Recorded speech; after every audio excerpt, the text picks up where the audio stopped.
Olá, tudo bem? Eu sou Marcos Vinícius da Indústria Brasa e hoje eu vou te mostrar o nosso novo modelo de lareira ecológica, a álcool.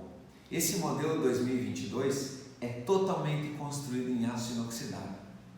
Sobre o formato dele, ele é prático, é fácil de guardar. O dia que você não estiver utilizando, você guarda em alguma gaveta. O tempo de queima dele, quando você colocar a capacidade, é para cada 1 litro de álcool que você for utilizar, vai lhe durar entre 3 horas e meia a 4 horas, para ser um aquecimento prolongado.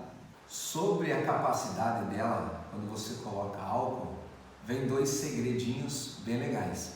O primeiro é que para cada 100 ml de álcool que você colocar aqui dentro, você pode colocar de 10 a 15 ml de água. Isso vai ajudar a dar uma umidade boa no ar. E também você pode pegar uma fragrância do seu gosto, aquela melhor, e colocar na mistura algumas gotinhas. Isso vai fazer com que a fragrância evapore junto no ambiente e deixe um cheirinho muito bom. Cada item tem capacidade de aquecer até 30 metros quadrados. Então, se o ambiente que você quer aquecer tiver, por exemplo, 60 metros quadrados, você precisa de 2. E se o ambiente que você tem é menor que 30 metros quadrados, o item acompanha uma tampinha para regular. Essa tampinha serve para você regular a intensidade do calor ou para você cessar o calor. Por exemplo, não quer mais utilizar, você pode pegar e fechar por inteiro. Assim parou de sair fogo, né? Parou a queima, você cortou o oxigênio.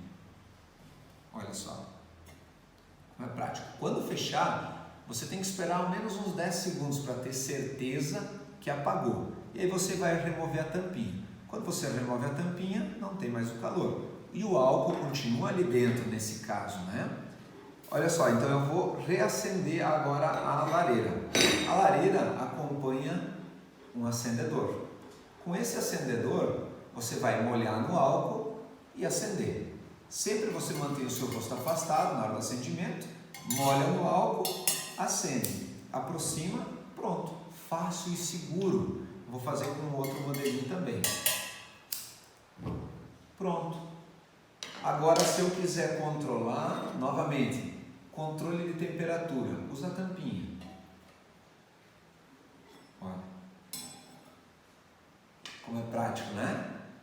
Qualquer dúvida que você tiver, chama a gente no Instagram, no Facebook.